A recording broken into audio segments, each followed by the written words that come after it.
If you want your culture to be good and you want your people to really buy in, you have to continuously work it. You have to have a shared purpose, like something bigger than you, because when you have that purpose or that vision or mission that's bigger than you, and then we start agreeing on the values, then you're going to have buy-in, and then you have to live it. Your words are only so powerful, and your actions are going to carry you beyond anything your words say. So we try to speak with our actions.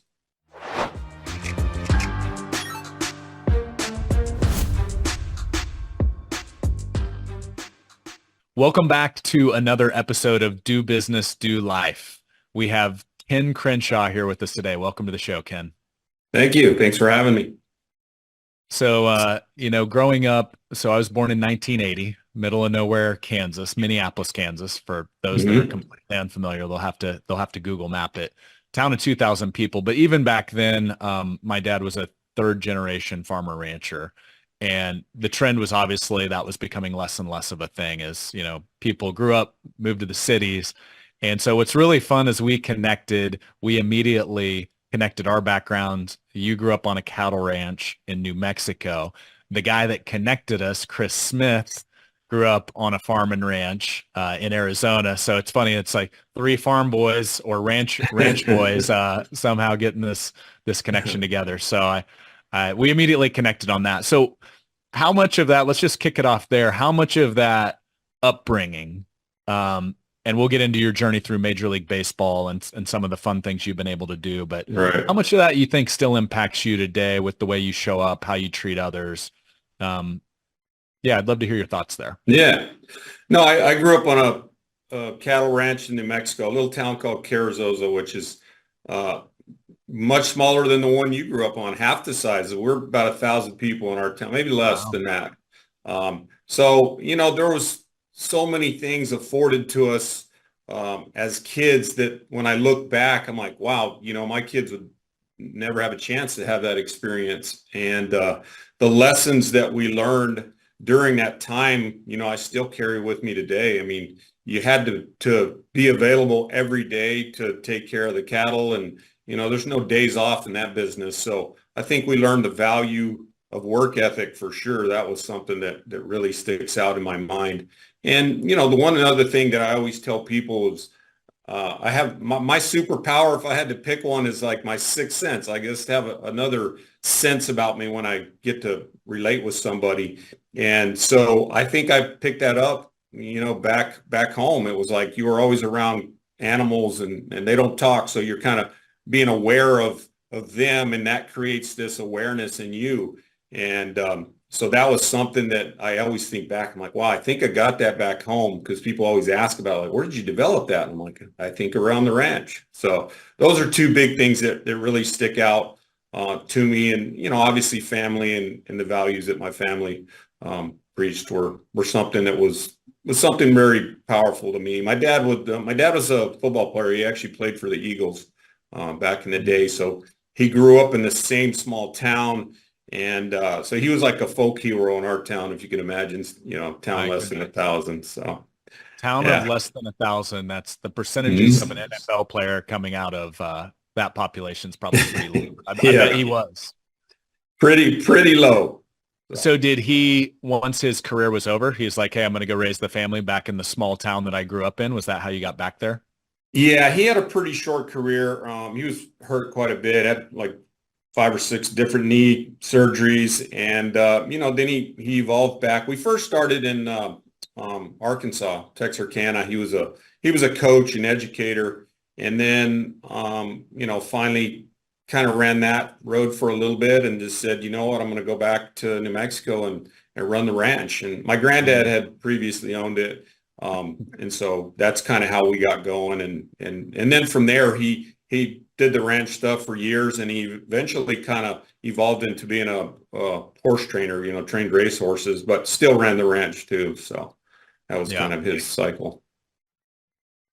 I want to run something by you. I've always had a thesis with small town kids, and still in Kansas, there's a lot of 1,000, 2,000, 5,000 population towns, kind of, little farming, ranching communities. Yes.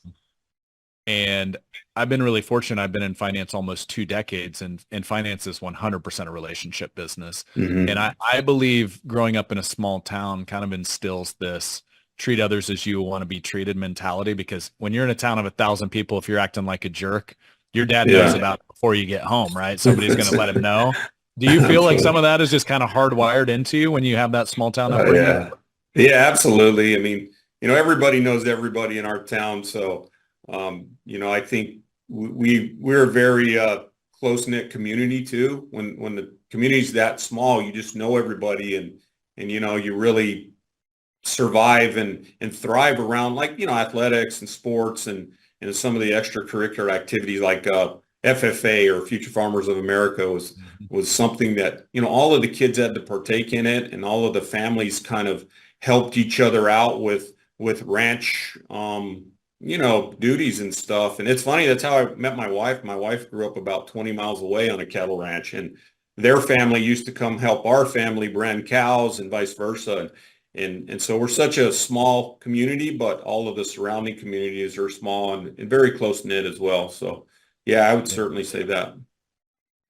Okay, well let's jump into your career in professional sports, which is I'm gonna rapid fire it just to give a little context here. And if I miss any of this, if I mess any of it up, please correct me. But Mhm. you really went down the path of athletic training, sports medicine, and then looks like that originally started. Um, did you jump right into the pros with the Pirates, or did you have a stop before you got to the pros? Well, I went to college, and during college, I was trying to play basketball. I had a football scholarship, but I really wanted to play basketball. So I ended up tearing my ACL, was in the training room a lot of time, and, had surgery and did rehab and all this. And I kind of had an epiphany that I'm maybe not good enough to do this. So I want to really channel my energy into this athletic training thing, because my first love was I wanted to be a veterinarian. And, Mm. and so that route switched me, because I loved what I was doing so much in the athletic training world. And then I got into baseball by sheer accident. And we played football, basketball, and track where I showed up, Little League baseball. That was it. They didn't have high school. Yeah. And so they asked me one year if I'd want to go with the college team at New Mexico State. And I said, sure. And I jumped in there, and I loved it. I didn't know a lot about baseball, but, I knew humans and I knew injuries and stuff like that. So I just took it on, and I had some friends that were working in professional baseball. And one of them said, hey, we're going to have an opening with the Pirates if you want to do it for a summer job. And I'm like, I'm in. So I jumped into that, and I just never looked back. I loved it so much. And, to this day, it's done so many incredible things for me and my family. So that was Yeah. how I started, was just starting in college and then jumping in with the Pirates. So this was 89, I believe, based on my Correct. notes. You started with Yes. the Pirates. You spent some times with the Braves, and we'll get into that because Mhm. it was quite the team that you were a part of there. And then you spent time with the Rays, and then you are currently at the with the Arizona Diamondbacks. Did I miss any Right. stops along the way there? No, that's it. Four teams, and I think that's going to be this will be the last one. I'm not going to And take on 35 another one. years? Was it 35 years 35, you had? yeah, 35 years. Wow. And you've seen what's crazy about that is I just look at we were joking before we hit record here. I was like, we were talking about that Braves team where you had, I mean, arguably the best starting rotation in the history of baseball. Yeah. Steve Avery, Greg Maddux, Tom Glavine, and John Smoltz. Yeah. And you were Yeah. throw the stat out because that was a fun one. You Yeah. I only have one claim to fame. I don't have any other ones. And this one, by sheer luck and accident, that I was in the right place at the right time. But I was lucky enough to be around the Braves, the early 90s teams, 91 through 95. And, during that time period, we had Tom Glavine and Greg Maddux were two of the guys on the team. And then after that, I went to the Rays, and then subsequently to the Diamondbacks, and I got to work with Randy Johnson. Well, Randy Johnson, Greg Maddux, and Tom Glavine are the last three guys to win 300 games. So for those of you that don't know baseball, that's almost the unreachable mark now. but all three of them did it, and I was lucky enough to work with them. So I always tell people, well, I've worked with the last three guys to win 300 games, and I don't know that it'll ever be done again. It's going to be a big challenge if somebody can do it. So that was it. But it was incredible just to be around them and see what elite Hall of Fame players do and how they operate in their mind space and, work ethic and everything else. Those are three very different pitchers, obviously. Randy Johnson was just, was he 6'10"? He was huge. Yeah, he's very big. So he was just a power pitcher, the closest guy I can think of. He wasn't as tall as him, but Nolan Ryan, the guy that just threw heat and could strike people out.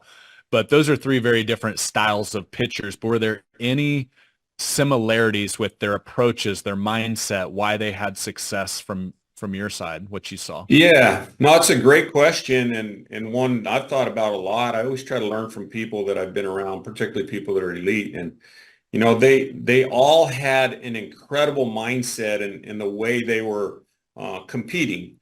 And as simple as that sounds, even in today's game, I see certain players that have a lot of talent, but they actually don't know how to take the talent and compete with it.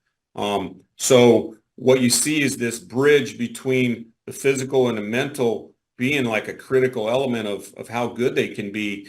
And, those guys, they had the ability to flip the switch when it was time to go out on the field. But the preparation that all of them did before they even got to the field was pretty amazing. But that last key of switching over into compete mode and then being able to keep your composure whenever things are going wrong, was something that I think I probably learned from them. Is they just never let anything get too bad. They always could do damage control. So that was really impressive to watch.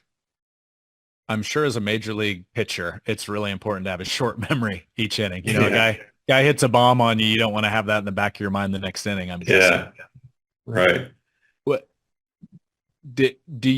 so just watching Randy Johnson, who, speaking of unattainable like records in the major leagues with, now there's a lot back in his day, and I know it evolved probably towards the end, but if you look at like the Nolan Ryans of the world, like a lot of those pitchers would pitch complete games. And now I feel like, what's a standard outing for a major league pitcher? 5-6 innings before they get into the relief setup? Yeah.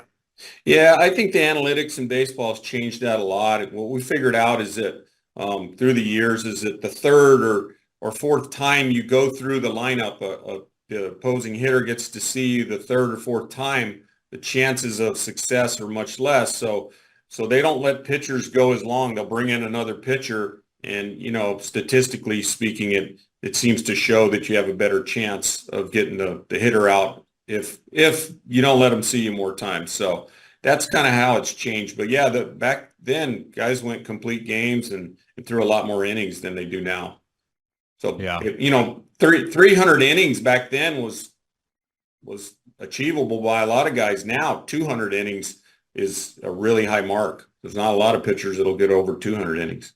Is that one of the reasons you think the 300 wins will be tougher to attain, just because pitchers don't pitch as long? It's tougher to actually get the win. For sure. Much tougher to get the win. Okay, so let's go to, you've had quite the storied career, and one of the things, as I was doing some research, there was an article, we'll put it in the show notes. It says, Ken Crenshaw impacts D-backs with a unique mindset. And so I think a lot of people think about athletic training, and you're thinking more the physical element of the game, injuries, rehab, all of that. I also tore my ACL. Wouldn't wish that on anyone. That's no fun. You got the rehab from injuries, things like that. But really, this was a quote from your head coach with the D-backs, Torey Lavello. He said, he is our sports medicine and performance director by title, but he is so much more than that. He is a connector of people. He is a friend to all of us, and he's a culture creator and a culture driver. And I know as we were talking and as we got connected by our mutual friend, Chris Smith and Matt Harrington, you have a really cool concept that has nothing to do with the performance side. It has everything to do with really the mindset and culture side of the game. And you call it 108, I believe. And there's a meaning behind that. But can you get into bridging, like, you started out a lot more on the physical side of the game. And I feel like as your career evolved, you've transitioned to a lot more of the mental and the mindset side of the game, and maybe talk through how that came to be in 108 and what that's doing for your team today. Yeah. No, I love to talk about. That's what I live for. So I did pay Tori to say all of that in the paper. So, I'm still paying him off for that. But no, Nice. he's an incredible leader. We've always really connected from the first time, he showed up here. It's just, we had this unique bond. I'm kind of an old coach by nature. I coached basketball for years, with high school and youth level. And so we just always connected in that space. And, part of what my job in the 35 years have allowed me to do is pick people to be on a sports medicine performance team. And early on, I was just a part of the team back when I was with Atlanta and when Pittsburgh. And when I got to Tampa, it was an expansion team. We started the same year as the Diamondbacks. And I actually got the job title of the director of everything. There was nobody there, so we had to pick people from the ground floor, and I got to select people. And one of the things I learned in all of that is I selected some that were really good, and I selected some that weren't so good. And as we started to build there, I hired another guy that was a friend of mine that we went to college together. He was an athletic trainer, and we started doing it kind of together. And then as time went on, I started to figure out that there's way more accuracy and power in the group than there is in you. It was such a profound moment. I'm like, okay, I'm making decisions based upon resumes and an interview, maybe over the phone or whatnot. But when we started adding more people into this selection process, it allowed us to be much more accurate. It allowed us to pick people that were driven towards the same values and the vision and mission that we had. And so, by the time I came to Arizona, I had that framework pretty solid. And then I got to bring one of my right-hand men, Nate Shaw, he's our strength and conditioning coordinator, with me from Tampa. And when we hit the ground here in Arizona, it was just like, let's see what we have, because everybody was already in place. And, what are they committed to is the question that we used to ask, because we all want to be committed to the same things with some similar values. I think that's what creates elite teams. And so, we started working that, and we kind of deselected a few people, or they deselected themselves because they weren't up for chasing the same mission and vision that we were. And so in that process, we started adding new people in. And as we would add new people in, we'd try to teach them, the same selection values that we had. And pretty soon we had 4 or 5 excellent people. And, I've been here 19 years, but as this thing grew, now we've probably had, 25 to 30 either athletic trainers, strength and conditioning people that are running other teams now. So there was a period about 7, 8, 9 years ago, I had to step back and go, wow, we're really producing a lot of good people. How do we do that? How are we doing that? And I think when you reflect on your own process and ask yourself questions, that's when you can really start to understand, why is it working? And, what are the pieces of the system that are making it work like it is? And so, when Tori showed up, and Mike Hazen is our general manager, they both came the same time, but they were, they had heard from previous people in the organization. I'd been through 4 regimes by the time they showed up. That, hey, the medical and performance people do some pretty elite stuff. And so they started asking questions like, how are you guys doing that? I told them kind of the process and the big pillars of things that we stand for. And so he was always intrigued. And then we just kept losing people to other teams. And like, well, but you just fill in with the new one. Like, how are you guys doing that? And then so, not too long ago, it's 3 or 4 years ago, we were really struggling. We had some tough times. And I was kind of the end of my contract and trying to figure out, do I want to keep doing this or do something else? And I had a meeting with Mike Hazen, and I just said, hey, if I'm going to stay here, I want to have some involvement on selecting people and developing the culture. Because I said, I don't do many things good, but that's one that I feel like I do okay. and he agreed to it. And then subsequently that next year, we had a really tough year. We lost over 100 games. And that's when I sat down with Tori and I said, Tori, I always hear you talk about culture and you talk about it. And I think the first year he really kind of worked it pretty hard because he was brand new and so was the general manager. And then year 2 comes around, and I've seen this before with all the other regimes. We kind of quit working it, quit just thinking it's going to happen.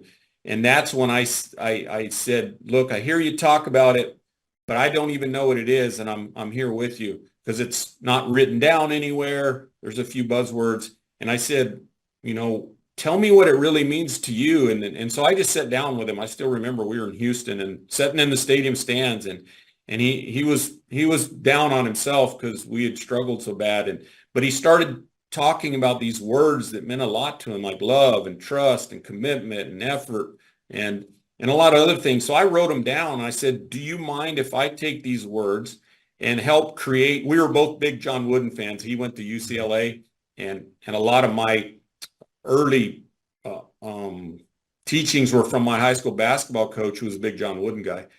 And so we started kind of building our own pyramid because, we always talked about John Wooden. And I said, well, let's build our own kind of base of things that you believe in. And then along that path, Zach Brandon's our mental performance coach, and another guy named Darren McMains, who's a mental performance consultant, and many others jumped in to start helping us organize and coordinate these things so that it made some sense to people, at least when they looked at it on the wall. And then we started to preach it, which is kind of a redevelopment of our culture. And so that was like the first evolution of, okay, this is taking some really good form. We're going to have a nice mission and a nice set of values that hopefully we all agree to, and then we can move forward. And lo and behold, we kind of came up with this thought of, we're going to have to be uncommon to compete with the very best teams because we don't have the same amount of money and resources. So we're going to have to do things a little different, and we're going to have to be unique and uncommon. And so that word just kept coming up, uncommon, uncommon. And so we wanted to make it a little cryptic and not tell everybody, that's our main mantra word. But so we were thinking one day, like, if we took out the alphabet, like A is 1, B is 2, C is 3, and we spelled out the word uncommon, what would it equal? And it came out to 108.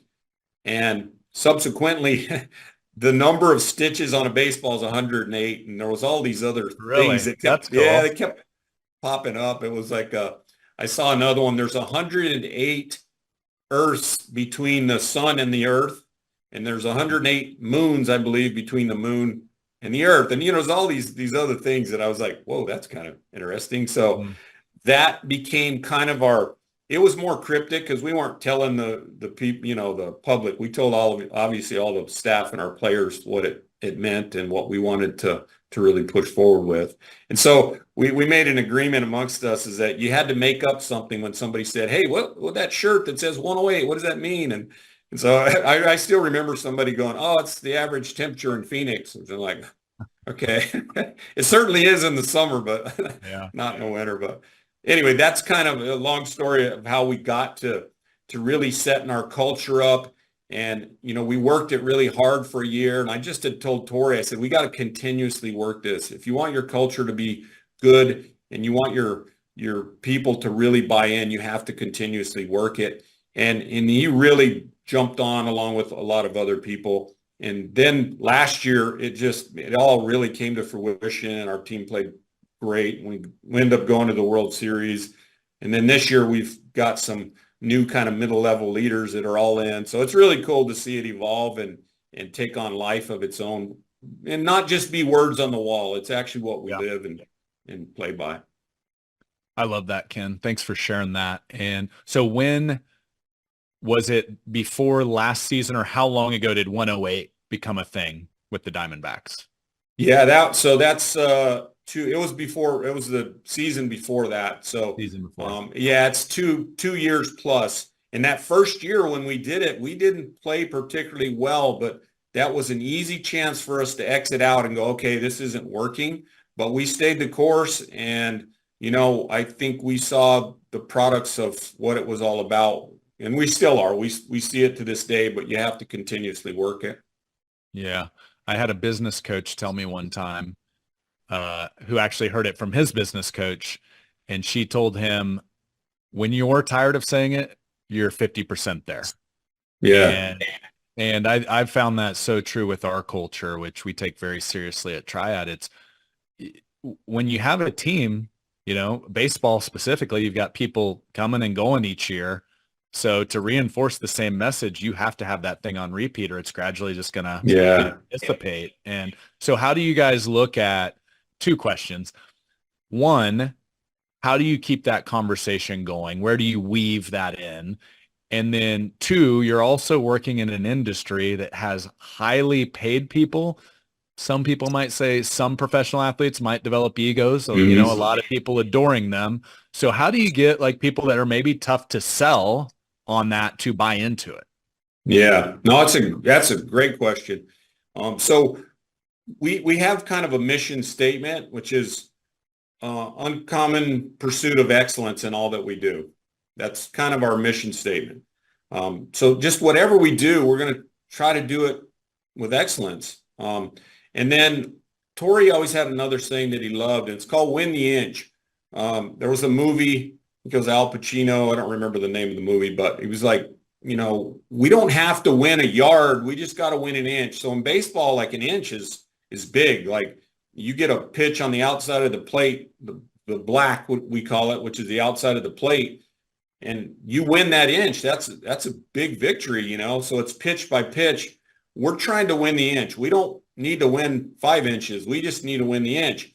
And that was something that Torrey came up with in his first year here, and it just carried on. It's like it's a small progressive steps. A good process of just one foot in front of the other is the essence of it. So when we really break those things down for players, we talk about that. Hey, we're here. We just need to win the inch, and do all of the small things really well, and that will lead to success. And Torrey is much like John Wooden was. We just never talk about the wins and losses. We talk about the process and being our best. What is our best? And we're competing against ourselves to a degree. So that is what we try to preach to the players. And, players, like you said, there's a lot of them that are coming from other teams. And what I always say to anybody that I actually work with, whether it's in our building or people outside, is that you have to have a shared purpose, like something bigger than you. Because when you have that purpose or that vision or mission that's bigger than you, and then we start agreeing on the values, then you're going to have buy-in, because there's a trust piece there that I think is the most important piece to any team is trust. Do you trust each other? And so you have to keep, preaching it, like you said, and then you have to live it. And, your words are only so powerful, and your actions are going to carry you beyond anything your words say. So we try to speak with our actions. Yeah. Our mutual friend, Chris, one of my favorite sayings he says is more is caught than taught. Mm-hmm.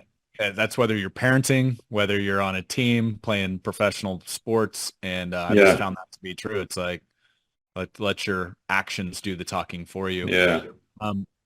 So I want to, Matt Harrington, who works on Chris's team, I was texting him last night and I said, hey, give me a question for Ken. And I thought this was really cool what he shared with me. He said one of the things in his interactions with you is his exact words were you lead with love.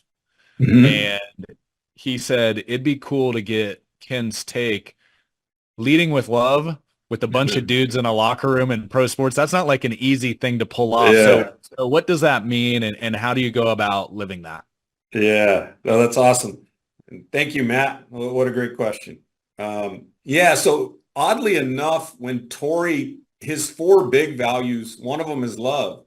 And in the maybe male-dominated locker room, that seems a little off. But when you watch Torrey and what he does is he approaches everybody with love. And it's just something I do too. I had, probably 10, 15 years ago, I had to ask myself, like, why do I do this? And really understand my own purpose. And I think everybody should do that. I always ask people that I teach is like, what is your purpose? And most people don't know. They're just like, well, I'm doing the job. I'm just, I got to feed my family and I got to, pay the bills. And I think, that's a tough road to walk up all the time versus I know what my purpose is. My purpose is to help others be better than they ever thought they could be. And I got that purpose when I was in high school with my high school basketball coach, a guy named Ron Becker. And he instilled that into me in a different way that I didn't even know I was getting it at the time. But as I went on in my life and later on, I ended up coaching with him for a year or two. And then I really saw what his purpose was to help people just, achieve more than they thought they could, above their potential.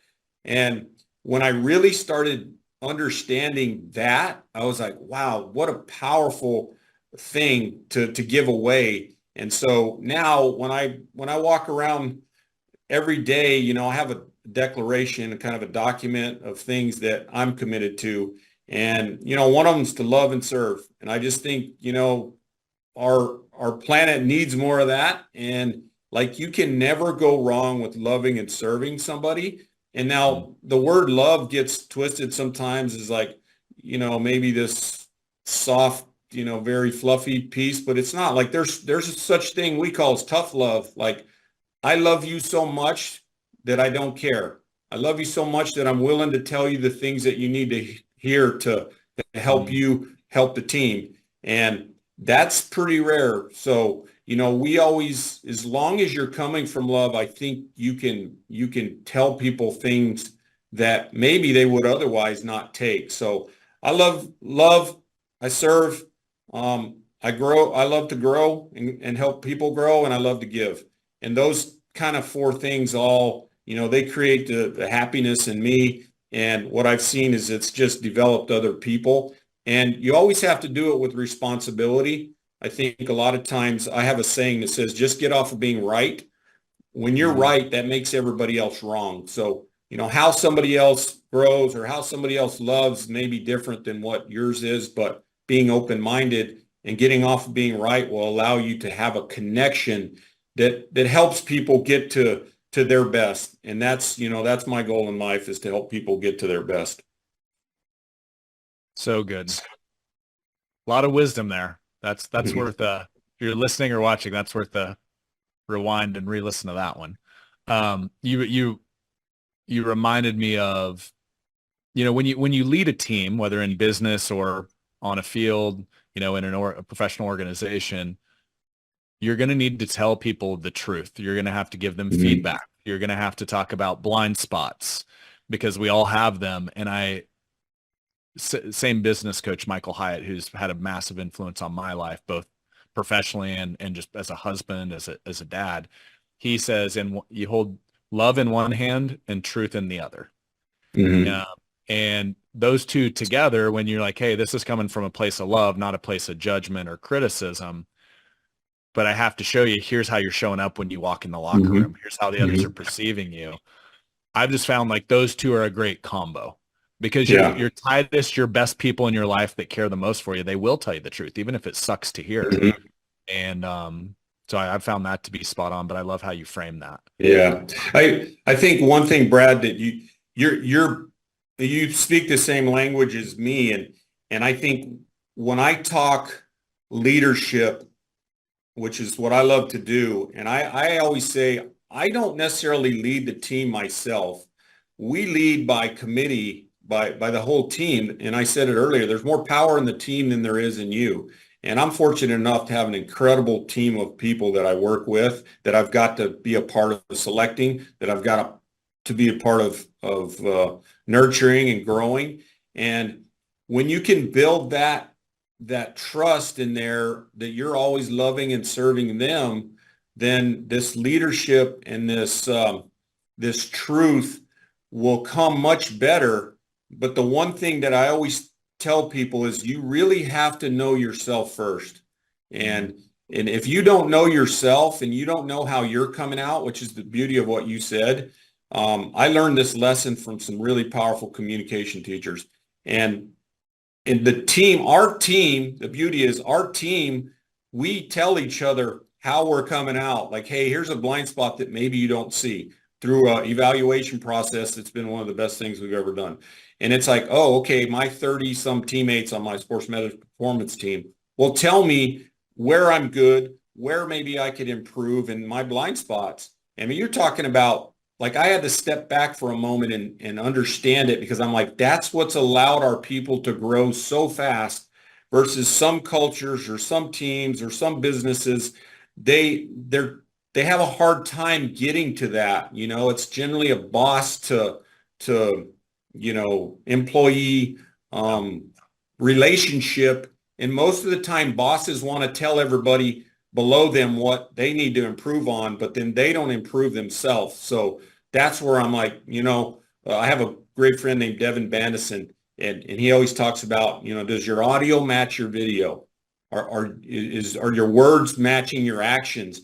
And I think that's the beauty of the team that I have, is they get to tell me, and I request, I need you to tell me what I'm good and bad at so that I can be the best leader for you. And when you really open that up to them, and you be vulnerable and you check your ego in, it's powerful how much you can grow yourself, which I always say, if you want the team to grow yourself first, and then you can grow others. Let's talk about that, because Okay. we live in finance. We live in an industry which is actually, I'm trying to think, it's probably closest to being a pitcher on a baseball field, because, the pitcher has the ball every time. They're kind of in control of their own destiny. Not that they don't have to interact with their teammates, but most financial advisors, when they get into the business, it is literally survival of the fittest. Mm-hmm. They're the janitor, they're the marketer, they're the salesperson, Yep. they're the service provider, until they start to have success, and they're like, oh shoot, I need a team, and they have to start to, build a team. But the problem is, what all of the habits that led to that success are counterintuitive, because it was all based on them and I and me. And now it becomes we and team and empowering and pouring into others. And it's just, to go from financial advisor to business owner to CEO, it's a very different set of rules. And so on that specific topic, one of the things I see is, oftentimes there's just this disconnect in how they're showing up to the team, because Yeah.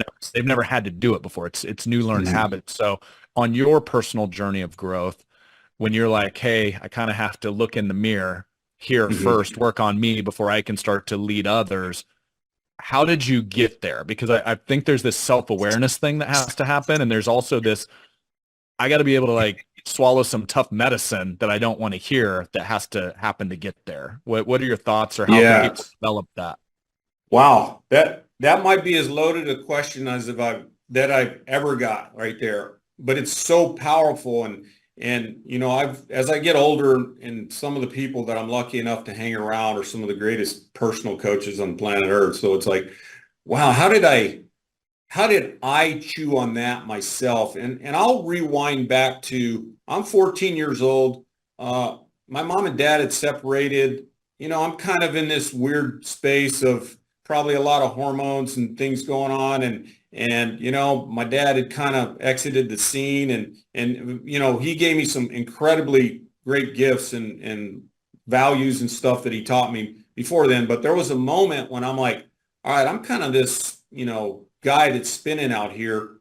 And my mom was unbelievable mom, and loyal, and, like, just really stood for me. But I had a high school coach, and I mentioned him a while ago, Ron Becker. He pulled me over, and he actually said that, I'm not going to put you on the team for a couple reasons. And he said, do you know how much talent you have? And he just asked me a question. He was really direct and blunt. And I can only imagine my body language at the moment, just what I was portraying. And he said, you're the most talented guy out here on the court, and you'll never be as good as you should be until you learn how to work hard. And Mm. that was probably the most profound shift in my life, that I was like, whoa, man, he just kicked me in the stomach. And then I walked away that day from practice with this deep feeling of, I'm going to prove this guy wrong. right? But he didn't just leave me out there. The next day after practice, I brought it the next day because I was like, I'm proving this guy wrong. And after practice, he came up and he said, that was pretty good today. And that's what it's going to take for you to reach your full potential. And then from that day on, he just built me up every day. So he gave me the truth, and he gave me, some love, some really tough love. And then it started building me back up. And man, it exploded in the next 4 years with him, like where he took me. And then subsequently, I started giving that to other people. And I didn't even know that I was doing it. I was like, wow, how am I doing this?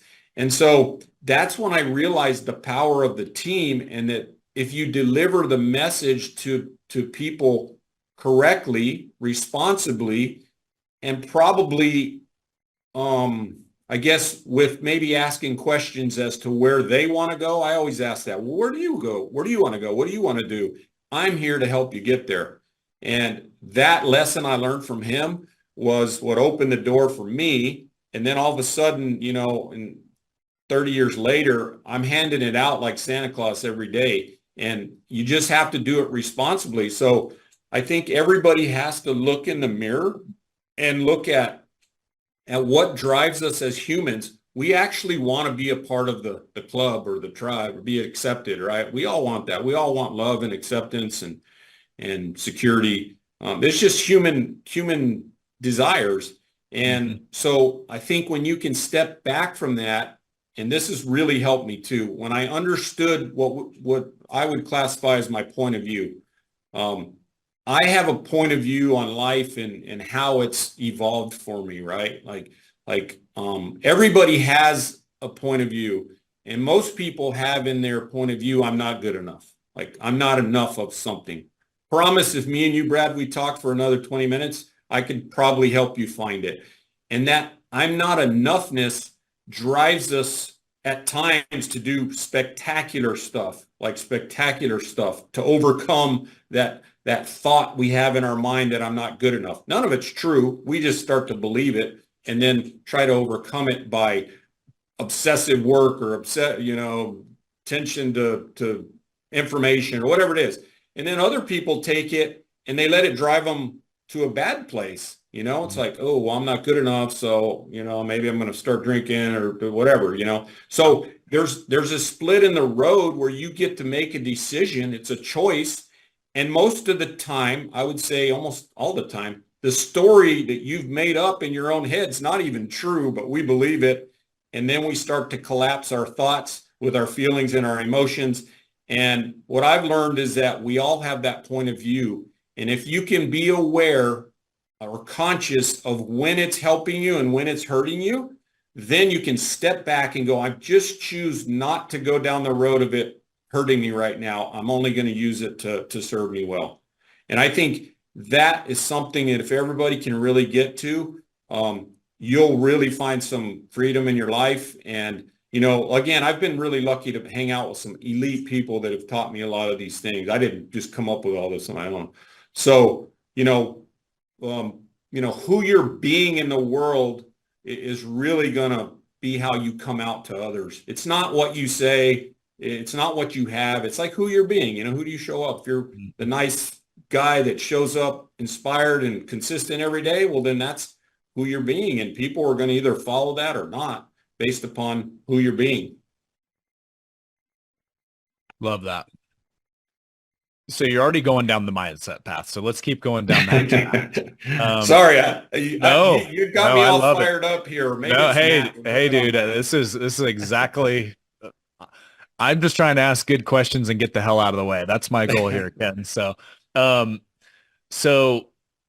being a guy that originally got into Major League Baseball, primarily, I'm going to assume almost fully focused on the physical side of the game. Whether it's performance, like, strength and conditioning. Obviously, you're overseeing a lot of guys that do that. And then obviously recovering from injuries, prepping, stretching, all the stuff that goes into elite athletic performance. Right. But now we're getting, and I've seen a shift. My sister-in-law is actually sports psych for K-State, the D1 school right down the road. And that wasn't even a thing, I think, 10 years ago, at least at the D1 level.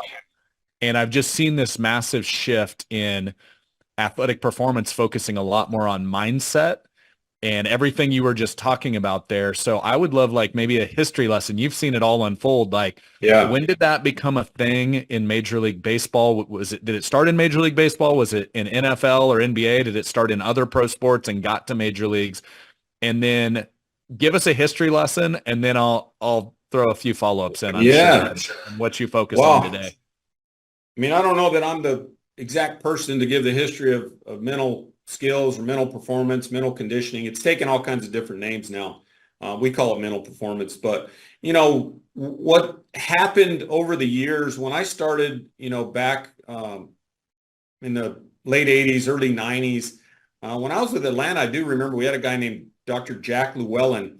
And, he was just, I think, your kind of standard middle of the road sports psychologist that worked at an office, and somehow he had developed a connection with John Smoltz, who was struggling with some kind of control problems, and that was my first recollection of it. I was like, oh, okay, well, maybe this guy can help him outside of the physical component, maybe the mental component. I didn't know good or bad, and then again, my path has been so blessed. I went to Tampa. In our first year in Tampa, we hired a mental performance guy named Harvey Dorfman. And if you look up Harvey, he's like a legend in the business. He was one of the first guys that really went down that space. And he did a lot of work with a guy named Ken Ravizza, who's passed away, but is very well known in the sports psychology area. But Harvey would show up and he would put a uniform on, and he was so relatable to players. He was funny, but he could really get down to the nitty gritty of what was limiting them.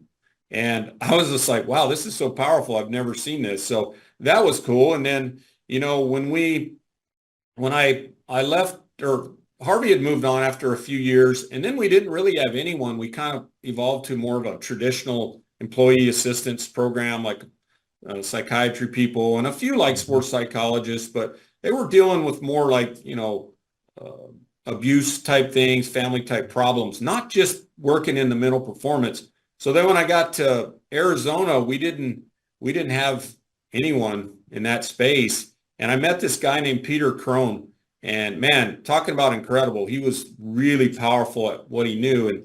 And he had, a lot of the things I've shared with you, I directly got from Peter. But he had such a great way of understanding how the human mind can limit itself. And he could unwind players like within 10 minutes, he'd be talking to them. And what I saw him do a lot was he would create a future from a future. I know Matt and Chris would love this, but he would create this future for them because most people are driven off of something that's happened in the past or something that hasn't even happened in the future. And it starts to limit them. Chris talks about this a lot. Like we have all of these possibilities when we're young and growing up, and then all of a sudden we start piling on these limitations. Like, oh, well, my mom said I couldn't do this, or my coach said I couldn't do it, and or my own mind started telling me we couldn't do this. And so when I saw what Peter could do, I was like, wow, this is really powerful. And he would create a future from the future. And an example is like this. A player struggling has struck out 2 or 3 times. Their natural tendency is to be like, well, I struck out the last 2 times. I don't want to strike out again. So, but their present is operating off the past of what's already happened. And obviously you can understand that's not very freeing, easy space to perform from. So Peter would always say, well, what if I told you the next 10 times you get up to a bat, you're going to get a hit, which he was creating a future for them. And he would ask them, like, how would you feel? And they would be like, well, I'd be feeling pretty good. And he goes, I want you to go out tonight and I want you to pretend that the next 10 at bats, you're going to get a hit. And even if you don't, keep pretending that, because that freedom of mind space is going to allow you to perform and your body to do its thing in a much more ease place than he always says dis-ease, a diseased place. And so subsequently, what I really, I work with a lot of hurt players. I've been hurt myself. I had an ACL reconstruction, and that got me into the business. So I know what it's like to be hurt. And when you're hurt and you can't be a part of the tribe or the team, you start to question your own value and put stuff in your own mind that's not even true.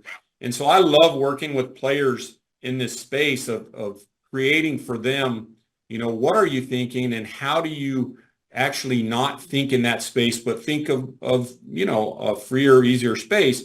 And then, in the last, let's see, Zach Brandon's our mental skills director, and we got Sydney Masters and Charlie Joust, and they're underneath my umbrella in our sports medicine performance, but they're incredible at what they do. And they work in those spaces with players that are hurt or healthy guys, just trying to get them to strengthen the mind, not just, the body. And there, we have people that do that too.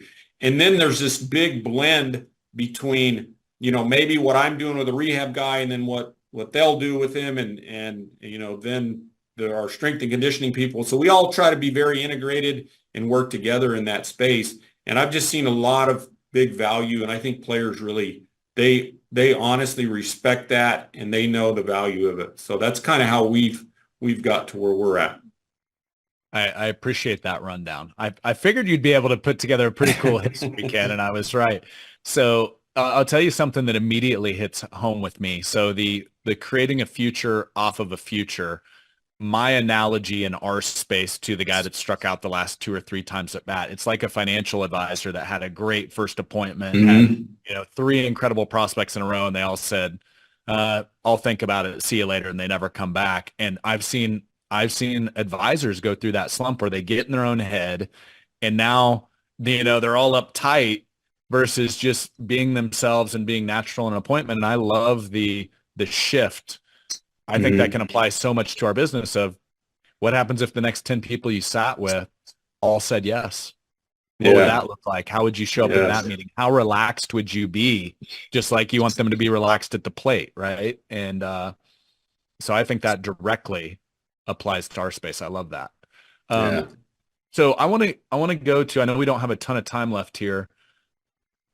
You're dealing with the most elite of elite athletes in the world. And so they have, I would assume if you make it to Major League Baseball, you are blessed with physical gifts, whether it's incredible reaction speed, an incredible arm, incredible strength, speed, whatever that may be.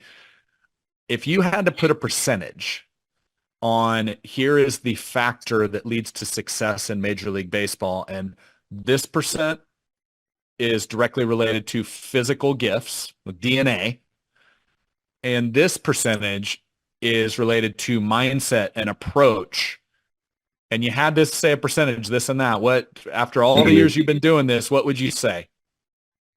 Yeah, I would say 70% is the physical gifts they got. I mean, because what these guys can do is really special, obviously. Yeah. But man, that 30% that I would say is in the mental space is the difference maker, because you see a lot of guys that have that 70%, maybe even more. They may have 80% of the gifts that they're given, but they can't make it. And then you'll see those guys that have that 60% gift, but they can make it. They have the belief, they have the resilience of mindset and all of that to just keep on digging. And so that's always intrigued me. But yeah, if I had to put a number, I'd probably say 70-30, but there's a lot of space to be had in that 30%. Like, how do you improve that? And I think for years and years, we just trained the physical component, and now we're starting to see that mindset is really powerful. And I think that even comes down to, honestly, even in my area, like in selection, I got a lot of Navy SEAL friends, and I love what they stand for and all that. And they almost have like a deselection process. Like, if you can't make all the physical challenges and the mental part of things, you're just not going to make it.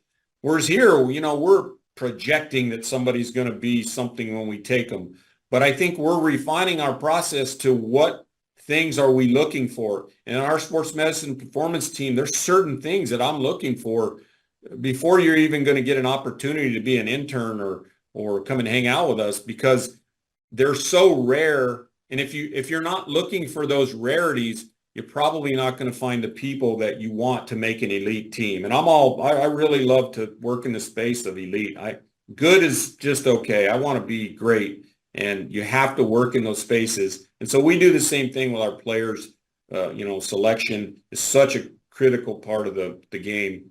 But you watch their physical tools more than you actually get to know who they are. But it's really important. And I'm sure even in your business, you start figuring out the ones that can and the ones that can't, or a lot of it's based on their mindset as well. Yeah. Yeah. There's a natural, back to the stories, the false narratives that I see a lot, whether it's in baseball or in finance. You're defeated if you already defeat yourself. If it's already, you've already switched off, well, I can't do it. This guy's just we see that a lot in our space, where here's this very gifted financial advisor that, does this amount of revenue, or they've grown their business, this percentage over the last year. And unfortunately, I've been in a lot of coaching conversations over the years where that advisor's done before they even start, because they're like, well, they're just special. I can do what they do. And the truth is they're not. They're another human just like us, but they've just put in the reps, done the preparation, done the mindset work, whatever it is. I would think baseball, just looking at all professional sports, I mean, you're doing really well if you're successful 30% of the time at the plate in baseball. So it's basically a lot of like how to not get in your own head when you're 7 out of 10 times you're not getting the hit. So when you look back at all your years in professional baseball, do you have a story that sticks out back to that 30% mindset of somebody that came in, was struggling, or they had a bad injury that kind of like derailed their career, and then they battled through that 30% mindset, turned the corner, and ended up having a successful career? Yeah, I do. But before I go there, Brad, if you would honor me with just saying this one other piece for just people in general, and it probably relates more to people in my profession, the sports medicine performance, and or your profession. I think what humans generally do is we love to gather information, right? It's just, not everybody, but a lot of people that want to be good, they're like, okay, I'm going to gather all that. I'm going to read this. I'm going to do that. I'm going to do all these things. And I see it a lot in young athletic trainers or strength and conditioning people. And what they fail to do is actually play the information that they get. Because it's safe to gather information. It's scary to jump into playing it, because when you play it, there's transformation in that. And I really try to push my people, be more committed to transformation than you are gathering information, because that's a safe place to play. And when you have something, you go to this seminar and you learn this and that, you got to play it and see if it works, because you're going to add it to your system. And everybody has different systems set up in their life and their job that either work or they don't work. And I think when you really start to think, okay, let me start playing these things, then I think that's when true personal growth and, the possibilities of what you can get to are really powerful. So to segue, I've had like several players we had a player, and I think if people are baseball fans, they'll really know this guy. His name's Craig Counsell. He's the manager of the Cubs now. He was the manager of the Brewers. He played for us with the Diamondbacks in 06, and he played when we won the World Series in 01. I wasn't here, but I luckily crossed paths with him, at the end of his career. And he never had the most tools, but he had the most resilient mindset of, virtually any player that I've ever worked with. And there's other ones too that are close in there. But and he was hurt a lot, but he would never let that deter. His thought of being hurt just never became a problem. It was always an opportunity, and I think that's what I probably learned most from players that are like that is, and humans in general, we have what we would consider problems. And again, those problems are just thoughts. They're thoughts that we have in our head. And then we have a choice in that moment to say, all right, this is happening to me, or this is happening for me. And sometimes it just doesn't make sense for it to be happening for you in the place that you're in.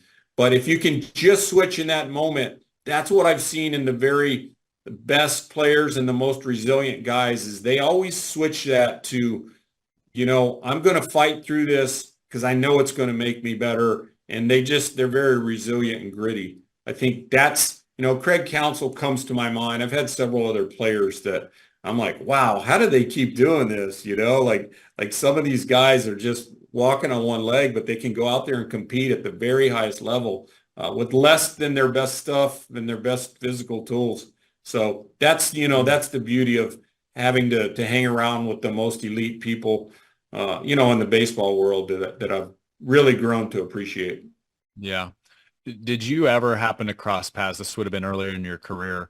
Cal Ripken Jr., just obviously the record for never missing a game for Yeah. 2,000 plus games. Did you ever cross paths with them? Yeah. Oddly enough, you say that. My middle son is named Wyatt Cal, was named after Cal. And I had a guy that I worked with in Tampa named Jamie Reed. He's a medical director with the Texas Rangers now. Well, Jamie, before he came to Tampa and worked with me, he was with the Baltimore Orioles. So he was the assistant trainer there and obviously had a great relationship with Cal. And so every time we would go play Baltimore, after the game was over, we would get together, Jamie, and he would take me with him, and then Cal and this other guy named Richie Bancels, who was the head trainer with the Orioles. So we would just hang out, and then I got to know Cal, and then pretty soon, we have these off days, and we'd have big, get together over at Jamie's house when they were in Florida. And so I got to know who he was as a person, and man, he's such an incredible dude. So incredible. I'm like, I want to name my middle son's name after it. And I actually have a picture at home that has Cal's holding Wyatt on his lap, and then my oldest son Wasey's standing right beside him. We took a picture, and it was in the weight room, and Cal signed it and said, "This is what I call working out." So, yeah, he's an incredible dude, and I've been lucky again to cross paths with him. Well, why he came to mind, that's awesome to hear. It's always cool when guys you see on TV that, obviously a lot of professional athletes get put on a pedestal, right or wrong. But when they're actually good dudes and good humans, that's always cool to hear. But why I went there is like, obviously he had to have played hurt during that time span to never miss that many games. Was there something you saw in him that flipped that switch? Yeah. Well, he probably had another level of that mental edge because, Jamie told me some stories about when he was with him and he sliced his knee open. I think they were in New York on a sprinkler head, and he had to have like 20, 30 stitches. And he played the next day. And I don't know if you remember, but he was in the All-Star game in Seattle. I don't know what year it was. And they were taking a picture, and the stands they were standing on broke, and somebody fell off and broke his nose. This is an All-Star game. Broke his nose, like it was either the day before the game or day of, and he ends up playing, and he just, the dude had obviously an exceptional ability to handle pain, and then obviously had to have been lucky and a lot of work and everything that went into it. But yeah, he was a special, very special human. There's no secret how he did what he did. Yeah. Well, I know we're getting close to time for one more baseball question and then a life question. That work for you? Okay, perfect. All right. You've obviously, as long as you've done it, you've seen a ton of incredible baseball stories, whether it's individuals or teams, and you were part of obviously a World Series championship in Atlanta when you were there. But if you said, hey, here's a fun Major League Baseball story to kind of leave everybody with that obviously you can tell publicly, what is there a certain story that comes to mind? Well, that's putting my Rolodex on stress level right now. Like, how do I You got a lot to pick from, I'm sure. Yeah, I mean, we always had some characters when I was in Tampa.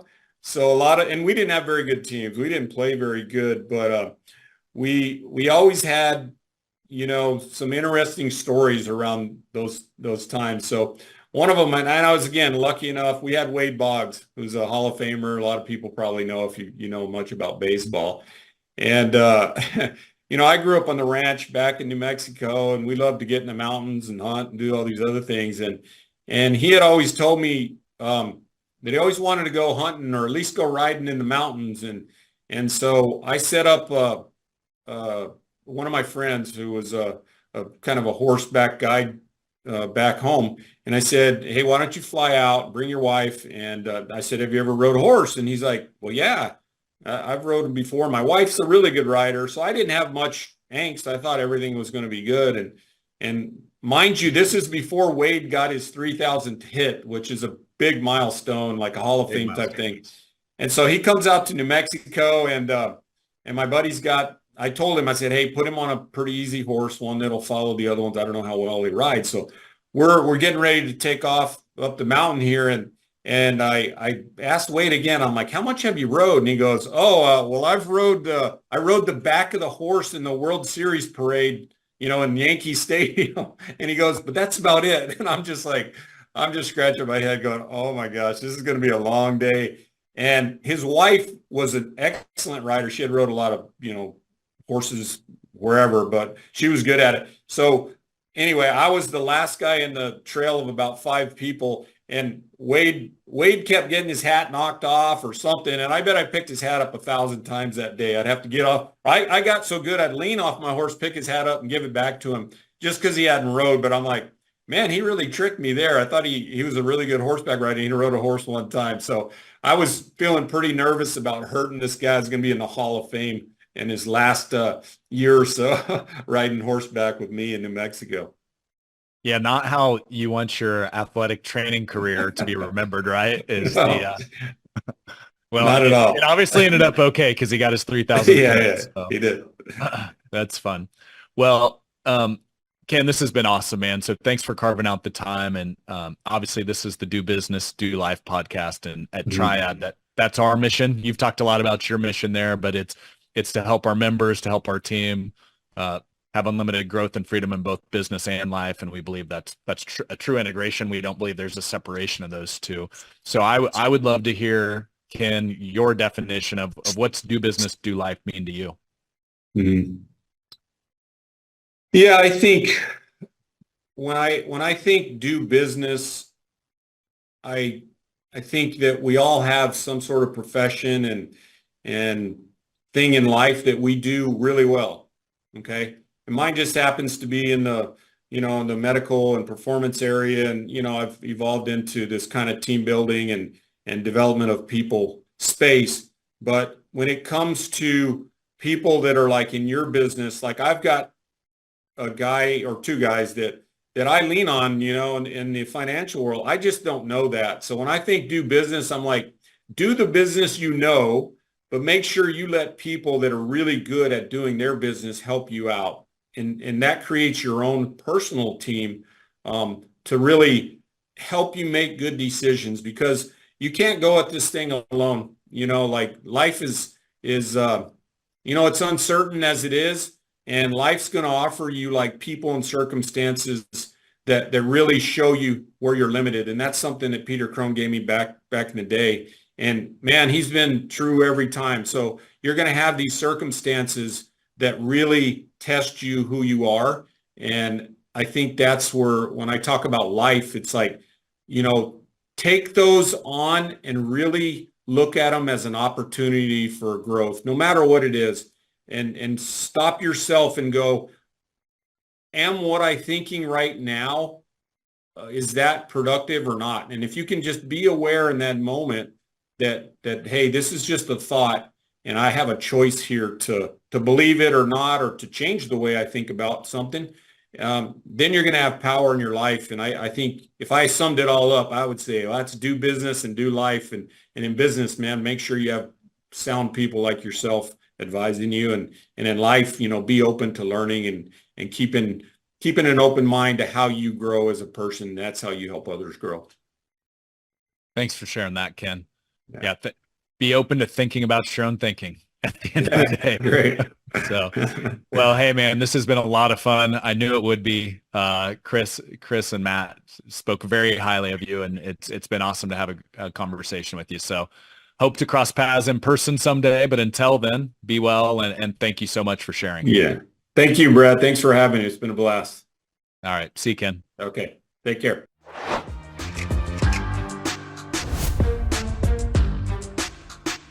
Thanks for checking out this week's episode. On to this week's featured review. It comes to us from iTunes user Adam Taylor II, 5 stars. He says, as an advisor, I've been listening to Brad for about a year now. Every single episode, he brings up something that can help improve myself in business and life. I highly recommend this podcast to any advisor or anyone who works for an independent advisory firm. Well, Adam, first off, thank you for the kind words. Thanks for taking the time to leave the review, especially 5 stars. We love those, obviously, on the team. And just want to say, this podcast is fun to me. I'm a naturally curious guy. I love to learn from others.